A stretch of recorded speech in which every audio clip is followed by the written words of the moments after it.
Isang mapagpalang tanghali mga kapatid, no? Ayan, medyo tanghali tayo ngayon. Andi dito ngayon tayo sa Romblon, ano? Andi dito tayo sa beach, no? At tayo ay magkakaba. Yan, ang ating reading ngayon John 7, ano? Ito yung no? Tunay na pagkakakilanlan. Yan ang minsan na doon na misinterpret. Siguro kahit sa ordinaryong buhay natin, ano? Hindi tayo kilala, nahuhusgahan tayo. No? Kay Jesus, ganun ang nangyari ngayong araw na ito. No? Magpipista ng sa Jerusalem, no? Magkakaroon ng pista. Feast of the Tabernacles ang tawag nila. No? At dito'y pumupunta lahat, no? Sa Jerusalem pag ganyang mga panahon at ang pamilya ni Jesus ay nagpunta na. Siya hindi sumabay dahil pumunta siyang lihim. Kasi nga hinahunting na siya, no? Hinahunting siya ng mga taong gusto magpapatay at pumatay sa kanya. Pero pumunta rin siya. Kaya may mga tao nakakita sa kanya at sinabi, o di ba yun yung gusto nilang patayin o pagsakdal, parang ganyan, no? Bakit hindi nila inuhuli, no?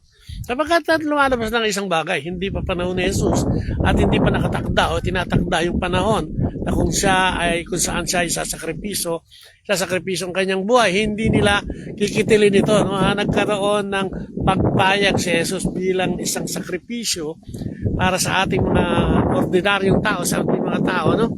Na ialay ang kanyang buhay, no? Para tapusin tayo sa ating mga kasalanan. Yung minsan na papatayin mo o husgahan mo isang tao dahil hindi mo kilala. Ganun na nangyari kay Jesus. Parang kaya ministry niya, 3 taon lang, no? Isipin mo. Anak yan ng Diyos, ano? Kaya sinasabi niya, kilala naman nila ako, no? Alam naman nila, nagaling ako sa kanya, no?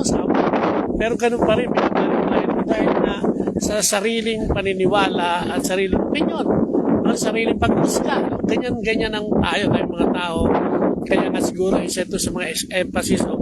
Sabi ng Panginoon ngayon na yung paghuhusga natin, minsan, mali naman, pero patuloy natin ito ginagawa. Ngayon, sa parte na nahusgahan natin ang ating Panginoon, no? Marami pa rin sa atin ngayon ang hindi sumasampalataya at naniniwala sa Panginoon dahil sa kanya-kanyang prinsipyo, ano man, ano. And nakakalungkot dahil gusto ng Panginoon makilala natin siya. Kaya siguro, itong araw na ito, ito natin ating pansin. Paano ba natin makikilala si Jesus? Paano ba natin siya ma-appreciate? Dapat talaga pina-appreciate natin siya. No? Paano ba natin magagawa yun? Kay Yesu Cristo. Siguro kailangan nating maging tapat sa sarili. Kailangan natin may paniwalaan. Ito nasa likod ko ngayon, diba? Makikita mo yan. Ano ba yan, oh? Napakagandang lugar, pa isang paraiso. No, na hindi ito kayang gawin ng ordinaryong tao. O kung sinong mayaman o pinakamayaman sa mundo, ay hindi kayang gawin to. Ang mga islang ito ay talagang nandiyan na, itinalaga.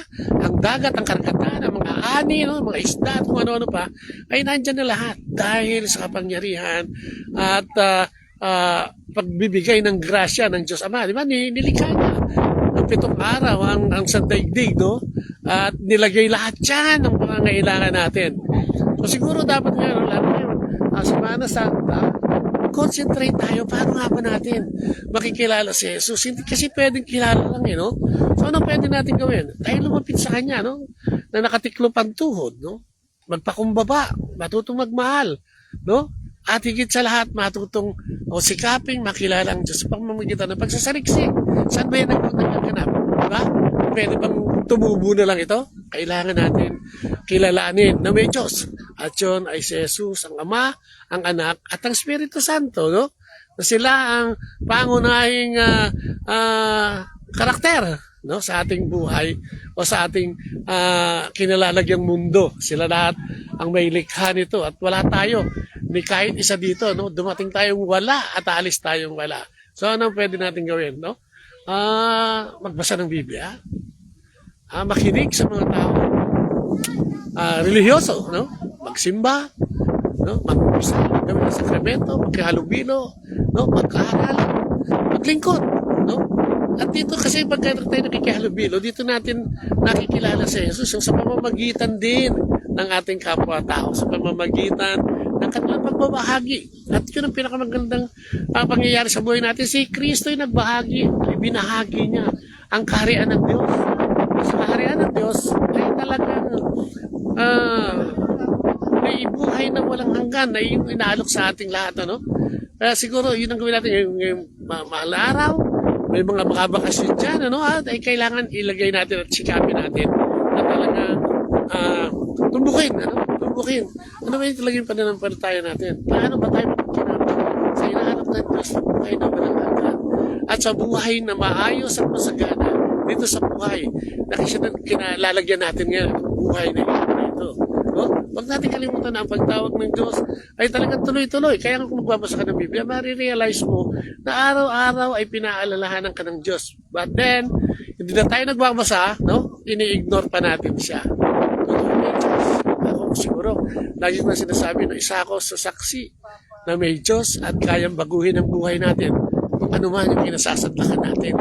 Lalo na kung pangit ito, ang pwede magpaganda lamang yan ay ang Diyos. Kanya nilikha, no?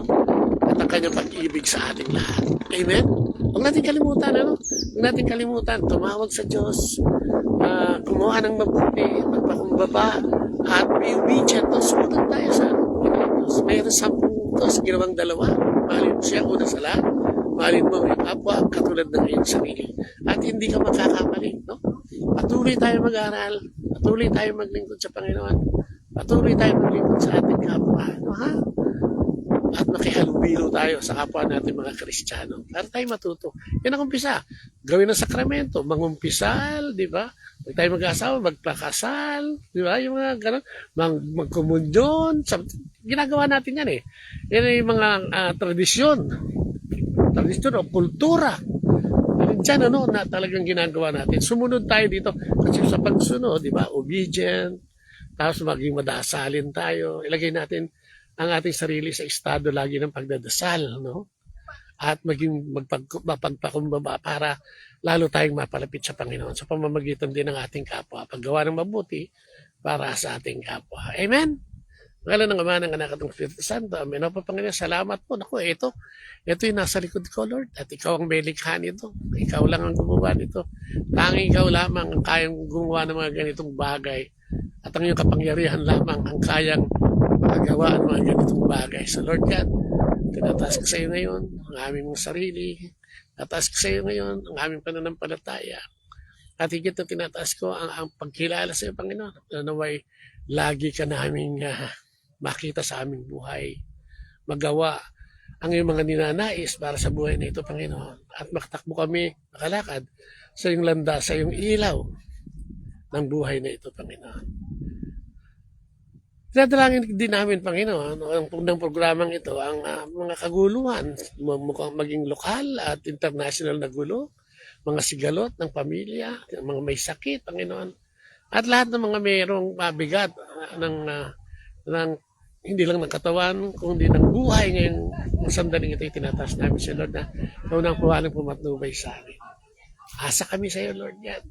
At itong binigay mong bakasyon sa akin, sa aming mga kasamahan, maraming salamat, Lord God. At sana all, at sana palaging ganito, Panginoon, nagkakaroon din ng konting paglalakbay para lalo pa namin madiskubre ang iyong kadakilaan, Lord God. Sa pangalan ni Jesus, tinataas namin na lagi mo kaming ingatan at mahalin kahit kami ay laging nagkakamali at nagkakasala. And glory be to the Father, to the Son, and to the Holy Spirit, as it was in the beginning, is now, and ever shall be, world without end. Amen. And the Father, the Son, the Holy Spirit. Amen and amen. Bye-bye. God bless.